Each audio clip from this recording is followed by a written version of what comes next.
जो यात्रा भीतर की होती है वही सबसे सच्चा ज्ञान देती है। और शनि जब मीन राशि में वक्री होते हैं तो वो आपको बाहर की दुनिया से नहीं, आपकी आत्मा से मिलवाते हैं। तो नमस्कार मेरे सभी कर्क राशि के इमोशनल वॉरियर्स को। 2025 में जब शनि देव मीन राशि में वक्री होते हैं, वो आपके लिए बनाते हैं एक बहुत ही डीप सोलफुल और लाइफ चेंजिंग ट्रांजिट, क्योंकि ये वो हो रहा है नाइन्थ हाउस में। नाइन्थ हाउस का मतलब है your belief system, father figure, higher education, धर्म और स्पिरिचुअल फिलॉसफी। और जब यहीं पर शनिदेव उल्टी चाल चलते हैं तो समझ लीजिए आपकी जिंदगी के भरोसे के स्तंभों की परीक्षा शुरू हो चुकी है। प्रोफेशनल लाइफ के बारे में अगर इसका इम्पैक्ट समझे तो it's a time for testing your purpose but not just your position. यानी कि इस ट्रांजिट में आपको ऐसा लग सकता है कि करियर में चीजें रुक गई हैं और आगे ही नहीं बढ़ रही है, लेकिन असली बात यह है कि शनि देव अब आपसे पूछ रहे हैं तुम जो कर रहे थे वो सिर्फ नौकरी है या फिर एक हायर पर्पस भी है। हो सकता है कि कोई प्रमोशन डिले हो, कोई फॉरेन अपॉर्चुनिटी स्टक हो या एजुकेशन से जुड़े जो प्लान्स है वो रुक जाए, लेकिन इसका कारण फेट नहीं बल्कि सैटर्न्स कॉस्मिक क्वेश्चनिंग है। तो इस टाइम पर अगर रेमेडियल पॉइंट से बात करें तो रीथिंक, यानी कि क्या आप अपने कामों से अलाइन फील कर रहे हैं या नहीं। कोई कोर्स या ट्रेनिंग ले सकते हैं जो आपको यू नो आध्यात्मिक सेटिस्फेक्शन दे। अपने काम को सिर्फ ना सर्वाइवल नहीं सर्विस की तरह देखना सीखिए। तो इस टाइम पर रेमिडियल पार्ट क्या हो सकता है कि हर गुरुवार और शनिवार को ना किसी बड़े एल्डरली टीचर फिगर को भोजन या वस्त्र दान करें। साउथ वेस्ट वॉल पर एक पीकॉक फेदर और डीप येलो फ्रेम लगाएं।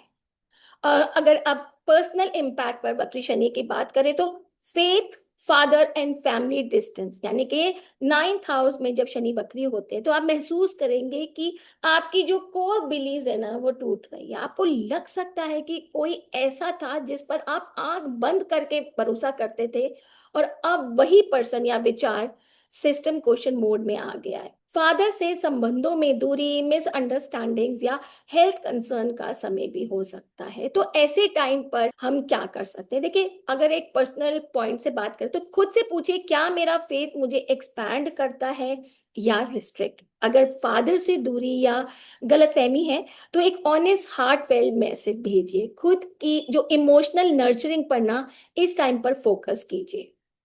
तो इस टाइम पर आप एज अ रेमेडी क्या कर सकते हैं? हर शनिवार को एक मंदिर के बाहर बैठकर जो 5 बच्चों को ना केला और गुड़ देना शुरू करें और अपने घर के ईस्ट डायरेक्शन में पीले फूल और वाइट सैंडल फूल रखना शुरू करिए। आप समझते हैं कि वक्री शनि का साइकोलॉजिकल इम्पैक्ट क्या रह सकता है। तो जब शनि वक्री हो रहे हैं मीन में, आपको थोड़ी देर के लिए दुनिया से यू नो कट ऑफ कर सकता है ताकि आप खुद से जुड़ सके। आपको लग सकता है कि कोई मेरी बात ही नहीं समझता या मैं अकेला हो गया, लेकिन यही साइलेंस आपको आपके सच्चे आंसर्स देगी। ये ट्रांजिट ना आपके अंदर डीप जो साइकोलॉजिकल शिफ्ट है ना वो लाता है। ओम प्राम प्रीम प्रोम स शनिचराय नमः। हर शनिवार नीले रंग का एक कैंडल जलाकर 5 मिनट मौन ध्यान करें।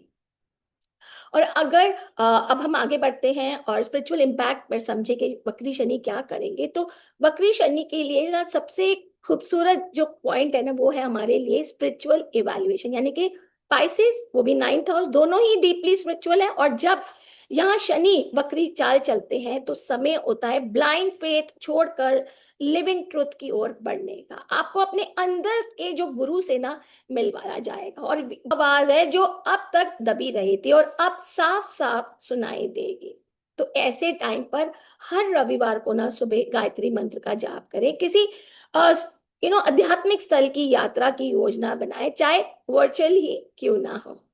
तो कर्क राशि एक ना इमोशनल हीलर्स है। तो ये ट्रांजिट आपके लिए जो इमोशन से डिवोशन की जर्नी है ना, जो कुछ आप पर थोप दिया गया था उस विश्वास को तोड़कर अब आप खुद की इनर गाइडेंस को सुनना सीख रहे हैं।